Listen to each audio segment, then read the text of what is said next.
है C r denote the coefficient of x to the power r in binomial expansion 1 plus x to the power n. कहने का मतलब x to the power r का जो coefficient है वो C R है इस एक्सपेंशन में, ठीक है।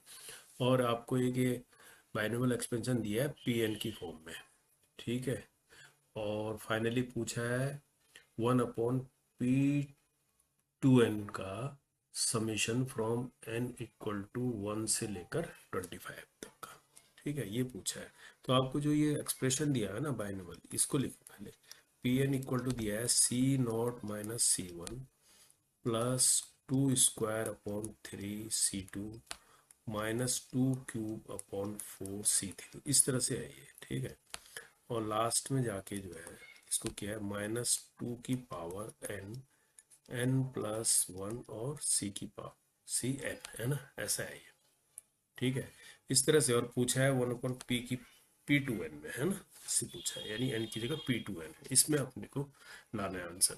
अब देखो यहाँ थोड़ा सिमेट्रिक बनाओ इसको, यहाँ पर 2² है, फिर ये इस टर्म में क्या है 2 की पावर 3 है, नीचे 3 4 है, तो यहाँ पर क्या होना चाहिए, यहाँ पर हम इसको ऐसे लिख सकते हैं, यानी देखो इसको हम ऐसे लिख सकते हैं, यहाँ पर जो है ना आपको 2 की पावर 1 कर दूं मैं इसको, और इसको कर दूं 3 की जगह 2 कर दूं, कोई फर्क तो नहीं पड़ेगा।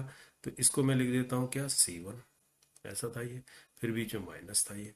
अब C0 को भी मैं लिखना चाहूँ तो क्या लिखूंगा, इसको ऐसे कर देता हूँ C0, मतलब जो है इसमें अगर ये इसको ऐसे सिमेट्रिक बनाऊँ तो यहाँ पर क्या लिखूंगा 2 की पावर 0, है ना, यहाँ पर 2 था, ये 2 3 4 ऐसे था, तो यहाँ 1 होना चाहिए, यानी क्या होना चाहिए 2 की पावर 0 यहाँ 1 होना चाहिए। और ये इसको क्या लिख सकता हूँ C0, देखो कोई फर्क नहीं पड़ेगा ना, 2 नॉट की वैल्यू भी 1 होती है, 1/1 C0 ही आ जाएगा, ये चीज़ आ जाएगी जो ये है। यहाँ पर भी देखो 2 से 2 को कैंसिल करा तो ये आ जाएगा, बट इससे हम ऐसे लिखने से क्या होगा, एक सिमेट्री मिल गई है। तो कहने का मतलब इसको अब हम ऐसे लिख सकते हैं, इसकी जनरल फॉर्म बना सकते हैं, कैसे, मान लिया आर को वेरिएबल मान लेते हैं, तो यहाँ पर लिख लेते हैं -2 की पावर आर लिख लेते हैं, नीचे r+1 कर देते हैं, और यहाँ पर सी आर कर देते हैं। और आर को कहाँ से कहाँ तक वेरी करते हैं, 0 से लेकर इस n तक। देखो अब ये सब फर्स्ट टर्म वगैरह ये सब मिल जाएंगे आपको। आर को 0 रखेंगे तो क्या हो जाएगा, ये पहला वाला मिल जाएगा, है ना, C0 मिल जाएगा। और आर को 1 रखेंगे तो देखो ये माइनस में आ जाएगा, ये ऑड हो जाएगा ना 1 रखने से, तो -2 और 1+1 2 और C1 हो जाएगा, ये समझ रहे हो। तो इस तरह से लास्ट टर्म मिल जाता है, इसको जनरल फॉर्म में हम ऐसे लिख सकते हैं, ठीक है, ऐसा लिख लिया। अब यहाँ पर ये एक्चुअल में NCR ही तो है, ये n है एक्चुअल में, सब में n लगा हुआ है ना। तो अब यहाँ से थोड़ा सा नीचे देखो, डिनोमिनेटर में क्या है r+1 है, इसको एलिमिनेट करने के लिए हमारे पास क्या है n+1 CR+1, ये इन है, क्या है ये आइडेंटिटी अपने आप में, ये है n+1 अपॉन r+1 NCR होता है ये, है ना। इसको डायरेक्ट याद भी होना चाहिए आपको, तो निकाल भी सकते हो आप इसको। तो ये होगा, तो इसको यहाँ अगर मैं यूज करूंगा तो मुझे तो NCR चाहिए, तो यहाँ से NCR क्या हो जाएगा मेरे पास, r+1 इधर हो जाएगा अपॉन n+1, और ये हो जाएगा n+1 CR+1, इस फॉर्म में आ जाएगा। कहने का मतलब मैं इसको ऐसे लिख सकता हूँ, r 0 से लेकर n तक हो गया, -2 की पावर r ही रहने दो। और यहाँ पर देखो जब मैं लिखूंगा NCR की जगह r+1 upon n, r+1 cancel हो जाएगा, तो क्या बचेगा 1/n+1 बचेगा, नीचे बचेगा नहीं बचेगा n+1, है ना। और यहाँ क्या हो जाएगा n+1 CR+1, क्योंकि जो r+1 था वो इससे कैंसिल हो गया, ठीक है, ऐसा बन गया।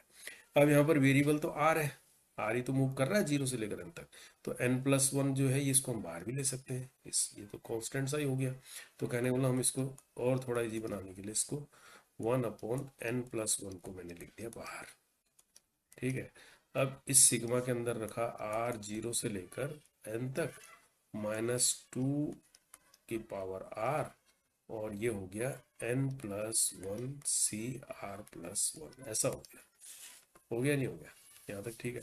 अब देखो और फिर इसको सिमेट्री करेंगे, ये n+1 और CR+1 है, यानी r के साथ भी 1 है और n के साथ भी 1 ऐड किया है, तो ये जो -2 की पावर r है इसमें भी r+1 ऐड कर दें। तो इसको ऐड करने के लिए क्या करूँगा मैं, -2 डिवाइड बाई -2 कर दूँ, कोई फर्क नहीं पड़ेगा। अब ये जो वाला -2 है ये इसके साथ मिला के क्या कर देगा r+1, कहने का मतलब ये ऐसा बना देगा, देखो n+1 ये था, ये ऐसा बना देगा r0, ये n है, ये -2 में क्या कर देगा, इसकी पावर 1 है ना, इसके साथ ऐड हो जाएगी, r+1 कर देगा इसको पावर को, और यहाँ पर ये एज इट इज रहेगा n+1 c r+1, और ये -2 नीचे वाला कहाँ जाएगा, यहाँ आ जाएगा, बाहर आ जाएगा, कांस्टेंट है, तो इसको मैं माइनस यहाँ लिख देता हूँ, वो यहाँ लिख देता हूँ, ऐसा लिख सकते हैं। यहाँ तक कोई दिक्कत है? इससे क्या होगा, हमारा एक सिमेट्री में बन गया ये सब, है ना। अब जब हम इसको खोलेंगे, देखो अब हम इस सम को दोबारा से खोलते हैं तो किस तरह की सीरीज बनती है हमारे पास, वो देखना है हमने। हमने अल्टीमेटली P2N लाना है ना। तो पहले इसको देखो, 1/2n+1, ये तो ऐसे ही रहेगा, ठीक है। अब इसके अंदर हम खोल लेते हैं इसको, जब r को 0 रखेंगे तो ये -2 की पावर 1 होगा, यानी माइनस में होगा ये, है ना। तो r को 0 रखेंगे तो -2 की पावर 1 होगा ये, तो यानी -2 होगा ये, है ना, 2 की पावर 1 हो जाएगा। और यहाँ पर जब रखेंगे तो n+1 तो चलता ही रहेगा ये, और यहाँ पर क्या होगा, c1 होगा, समझे। अब इससे अगली वाली टर्म क्या आएगी, देखो ये माइनस में आ गया, अगली वाले क्या होगा, जब r को 1 रखेंगे तो 2 हो जाएगा, है ना, 2 टाइम्स, और साइन क्या हो जाएगा, माइनस का स्क्वायर में तो प्लस हो जाएगा, कहने का मतलब प्लस ऐसा आ जाएगा ये, 2 स्क्वायर n+1 हो जाएगा, और ये c2, इसके बाद -2³ आ जाएगा। अब ऐसा सिमेट्रिकली चलता चलेगा, ये c3 चलेगा, फिर प्लस आएगा, ऐसे ऐसे ये सीरीज चल रही है, ठीक है। चाहो तो लास्ट में निकाल लो इसको रख के, है ना। तो ऐसे चल रहा है, कहने का मतलब -2 की पावर 1, यानी इसको मैं अब ऐसे थोड़ा समझा के लिखूं तो इसको ऐसे लिख सकते हैं, -2, ऐसे लिख दिया ये टर्म, ठीक है।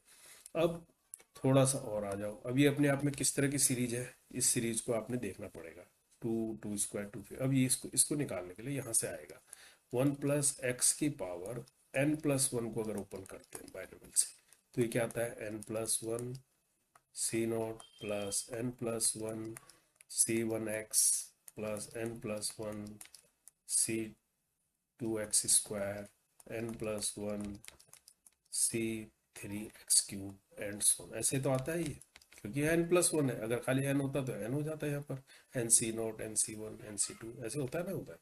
अब इसको ऐसा बनाने के लिए, जो ये ऐसा बनाने के लिए, देखो यहाँ -2 है, फिर 2 का स्क्वायर है, तो यहाँ पर हम क्या करेंगे, x की जगह क्या रखेंगे, put x equal to -2, put x equal to -2, तो यहाँ पर हो जाएगा 1 - 2 की पावर n+1। देखो क्या बनता है, जहाँ जहाँ x है वहाँ पर हम -2 रख देंगे, तो फर्स्ट टर्म में तो कोई फर्क नहीं पड़ेगा, c0 ही रखे हुए x, यानी यहाँ पर क्या आ जाएगा, -2 आ जाएगा, n+1 c1 आ जाएगा। यहाँ पर क्या हो जाएगा, जब -2 रखेंगे तो स्क्वायर है तो प्लस ही रहेगा, प्लस, समझ रहे हो हम लोग, 2 को मैं आगे लिख देता हूँ, 2 स्क्वायर n+1 c2, यहाँ पर फिर निगेटिव है, ये माइनस हो जाएगा, समझ रहे हो। तो 2³ n+1 c3 प्लस एंड ऐसे चलेगा ये।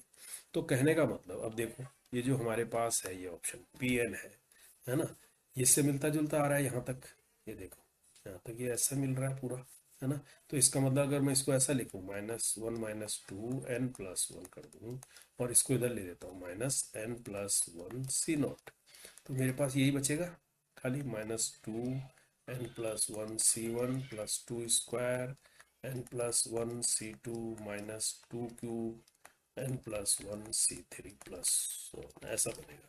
तो ये मेरे को मिल गया। अब ये मैं यहाँ पुट कर लेता हूँ, इसको मैं क्वेश्चन 1 मान लेता हूँ, मुझे तो Pn चाहिए ना, P2N चाहिए कायदे से, तो अभी Pn निकाल देते हैं पहले इसको। तो Pn अब मेरे पास क्या आ गया, -1/2n+1 यहाँ आ गया, और जो इसके अंदर है वो क्या हो गया, ये 1 - 2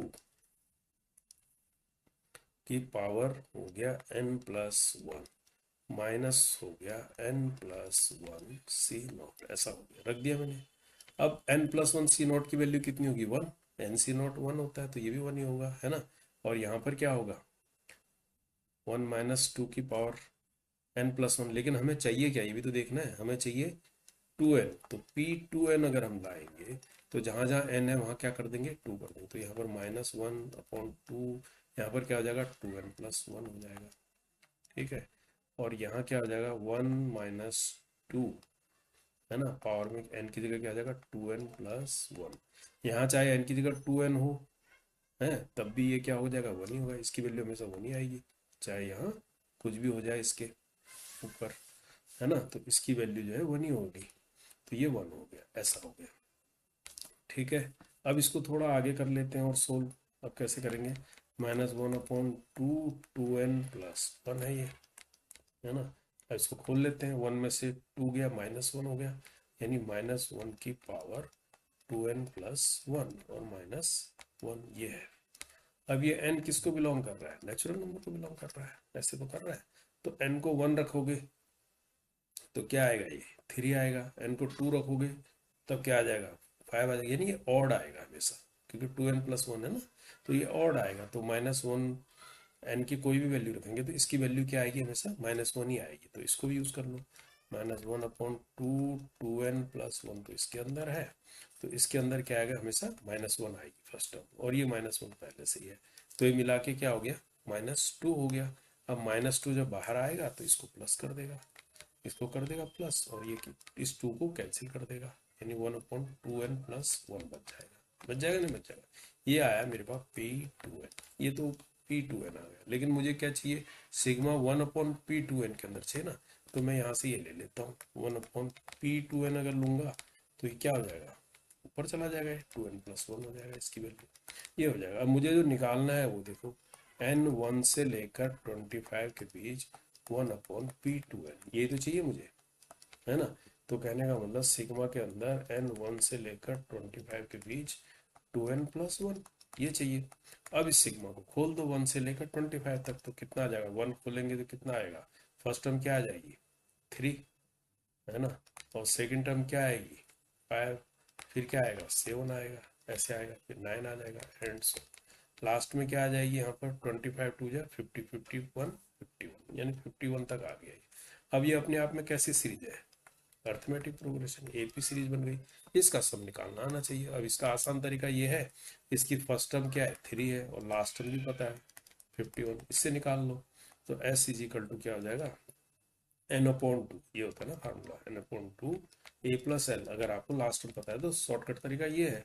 n कितना हो गया यहाँ पर 25, 1 से लेकर 25 है, तो 25/2, और a हो गया 3, ये हो गया 51। तो ये कितना मिलेगा, 25/2 इंटू कितना हो गया 54, यानी इससे कट गया 27 हो गया। अब 25 इंटू 25 7 जा 175 का 5 17, 25 जा 50 50 और 17 67, तो 675 इसका आंसर बन जाता है। तो इस तरह से होगा, ये थोड़ा सा ट्रिकी क्वेश्चन है ना, तो थोड़ा सा इसकी प्रैक्टिस करनी पड़ेगी। क्वेश्चन किस तरह की है ना, थोड़ा ट्रिकी तो है ये, है ना। तो इस तरह का क्वेश्चन अगर किया होगा तो आप कर लोगे इसको, ठीक है। Okay, thank you. तो ये आंसर मैं लिख लेता हूँ इसका 6 से